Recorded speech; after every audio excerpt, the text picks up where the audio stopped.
best businesses are very deliberate about succession now. They know what makes them money. They understand their markets and their customers, and they're disciplined on costs. The best leaders play to that as a strength. They say, yep, I don't need to see you every day, but I want to make sure that you're being as productive as you can.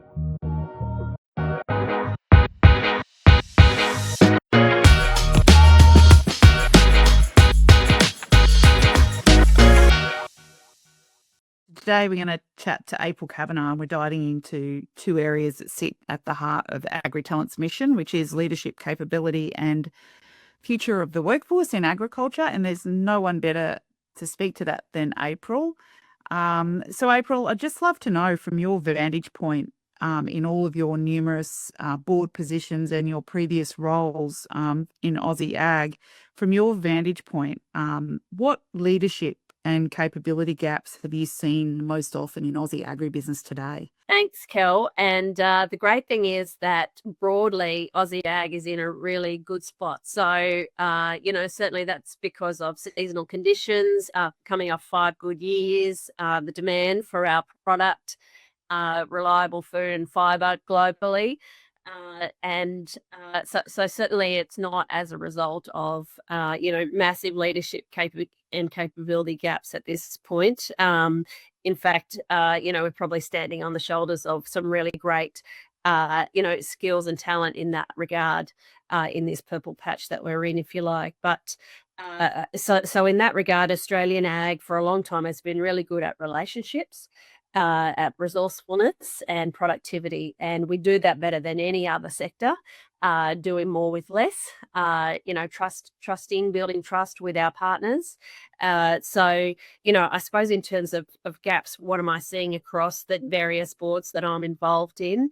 It can be, the old adage of succession, continuing to rely on, just one or two key people when the business has outgrown, beyond that structure and times have changed.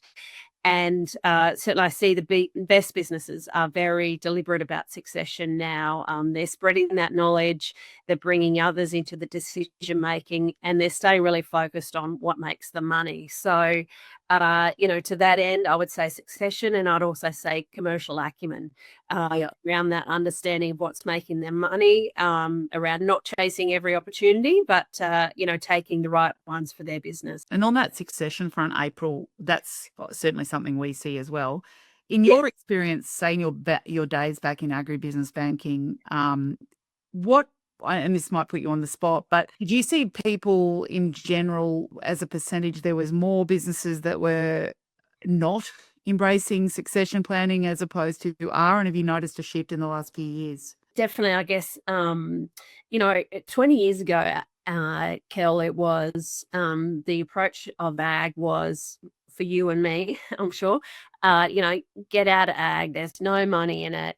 There's just get to the city, get some skills, that are going to set you up for a better future. And that was off the back of a lot of hard years of drought and, declining commodity prices and things like that. So certainly that's not the case anymore, that there's money in ag, that there's a real desire to keep your talent, in the business, or attract talent as well. So I think that's really driven the succession planning discussion, is that desire to keep talent and keep your business thriving.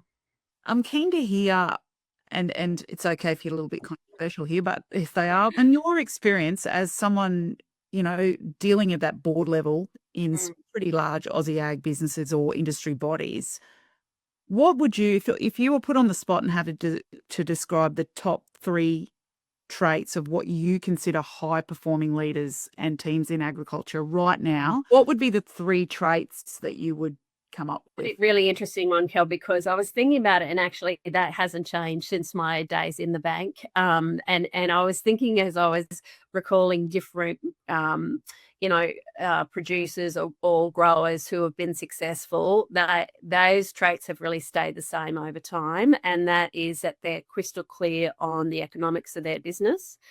They know what makes them money. They understand their markets and their customers, and they're disciplined on costs. So, and I think back to a Bundaberg grower of avocados actually back in the day who said to me, my neighbours are all bragging about the price that they got in the market for avos, but I know my margin and I actually know that I, have done much better than them because I've focused on both sides. So I think in that regard, commercial acumen hasn't changed over time. But now more than ever, given ag is in such a sweet spot, it's just so important to focus on what makes you money and do more of that in this part of the cycle, because certainly for beef cattle producers or anyone in the supply chain, with the market in the States the way it is and will continue to be for a little while, that there's certainly plenty of money to be made. So I suppose in that regard, it's just focusing on what they do best is making the money, making the most of this opportunity. And I think also, Kel, just having the acumen to understand that it's not the biggest animal or the biggest crop that automatically gets the best return. It's thinking about timing, about input costs, and as I said, margin. On the back of that, I couldn't agree more. Commercial acumen, obviously, the biggest input cost in general with agriculture is wages and people. Yes. What would you say you're observing in terms of those traits, those emotional intelligence or leadership traits that is differentiating good businesses from great businesses in agriculture? You're right that in part of that same story, I think around business acumen is on the expenses side. What are your biggest costs? And as you say, it's wages and probably pretty closely followed by energy costs at this point as well. So in terms of the people who do people best, I struggle, Kel, with people who are battling with work from home and mandating that people must return to the office and things like that, because I think, again, that is one of the inherent strengths of our sector is we sort of the original flexible working environment. And the best leaders play to that as a strength. They say, yep, I don't need to see you every day, but I want to make sure that you're being as productive as you can. So, again, just going back to the original strengths of ag is you go out the paddock, you muster the herd, and you're not done until the job's done. The measure of success was there. So, I think in that regard that the best leaders in ag continue to have that trust, but that accountability at the same time, and that's a really unique offering that we can offer that other sectors can't. In terms of pipelines of talent for the future in ag, we're hearing, and we see it certainly at Agri Talent at the coalface, the skill shortage is critical, and we know it's not going anywhere. What are you seeing any innovative things that any of the businesses you're working with or hearing about that they're doing in terms of getting good pipelines for people? Yeah, and Kel, I guess I've just had a son finish year 12, and just been great to see so many kids choosing a career in ag or making the most of that gap year and going and spending some time out west. So I suppose thinking about it some more is that value proposition, as I said before, to join ag is stronger than ever. It's a sector that has money. It embraces technology. It can offer flexibility. All that sort of stuff is things that are part of our strength. So I think it's the businesses that can articulate that ag isn't just what happens in their business or on their farm. It's the businesses that can articulate, hey, we're part of a greater good, feeding and clothing the nation, the world, that articulate that value proposition, that make for much more meaningful work, which, as I see, my own kids and other kids coming through, that's what they're looking for. Is meaningful work. So it's the businesses that can articulate that, we can offer you a really meaningful career that's in line with your values, that's globally connected, that is tied to a genuinely noble purpose. And we need to be confident in telling that story and telling it to the kids when they're making choices about what career to pursue. April, obviously we've talked over the years a lot about, being female and women in ag who've made that choice to stay in agriculture and the challenges or the advantages that being a female in ag has. I'd love to understand from your perspective as somebody who, you're a powerhouse and you're able to hold your own with the best. Yeah. What are the biggest challenges you've faced as being, a younger female in agriculture at a board level? And so what have been the challenges and where do you think you've had some advantages, if any? Yeah, I suppose from being born and bred in the bush, and from a very young age mustering the sheep and fixing the fences, I was never treated any differently to anyone else on the farm. So the expectations were the same for me as they were for anyone else. So I suppose that from that early age, I probably had a sense of, I don't want to say sense of self because that sounds arrogant, but I never saw myself any differently. And it wasn't until I, really stepped into a senior role, with the bank, that I observed that, oh wow, why are women being treated differently? Because I'm just the same. So that was interesting to observe. But I suppose in that situation, I drew on my inner strength and resilience to to engage, to build relationships, and then once you've built a relationship in ag, you're away. So I suppose that that really guides me is in the decisions that I take is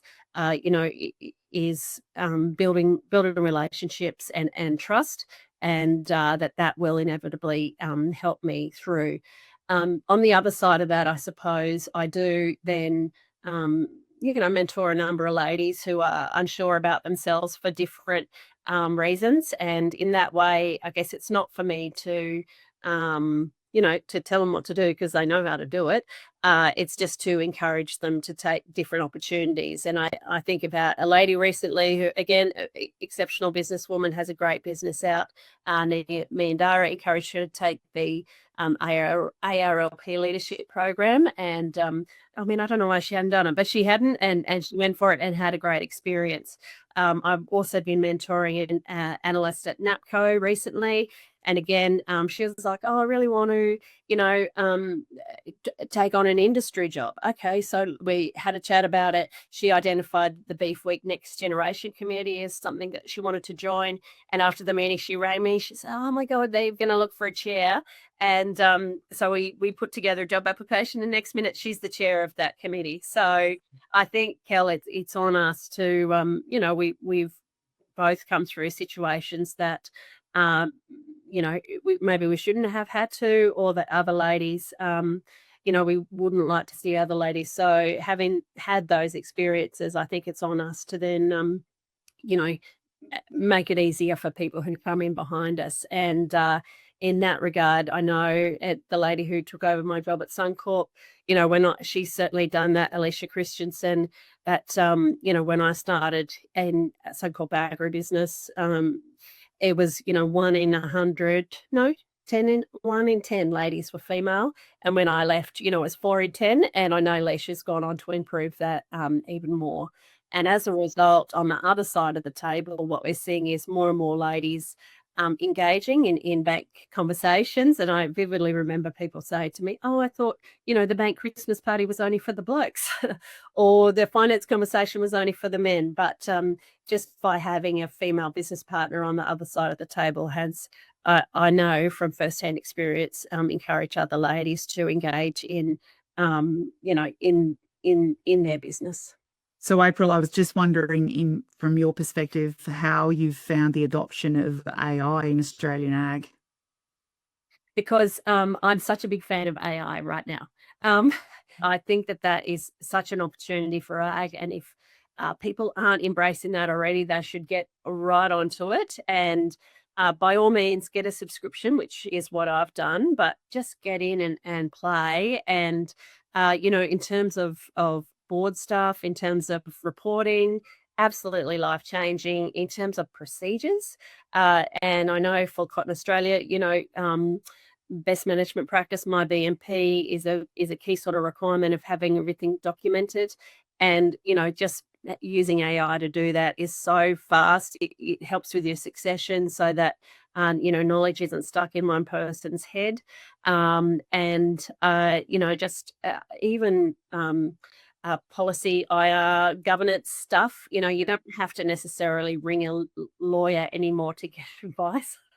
No, not advice, but you can quickly, or you can test it, insurance quotes, all that sort of stuff you can just punch into AI and it can present, you still have to think critically about it and ask it the right questions and all that sort of stuff. But I think AI is a really positive part of ag, of lifting productivity and freeing leaders and teams to focus on, what they should be doing, which is making money. Absolutely. And when you look at the stats around productivity out of Australia, agriculture and manufacturing were the only two last year with positive productivity growth. Yeah, and I think that that's a real feather in the cap of Aussie ag. And it's because they do embrace ag tech and AI, because we just don't have the workforce. So in a sort of in a roundabout way, it forced that innovation and adoption of technology, which I think has been a really positive thing. Yes, and AI is just the next logical step on that, Kel. We've got the swan farms who are spraying our crop. Like, what are we doing, in the office to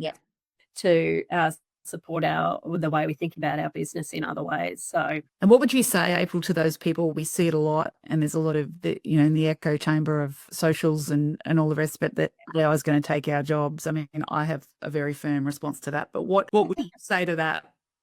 Yeah, that it absolutely isn't about replacing people. It's about lifting your productivity and freeing your business up to focus on what you do best.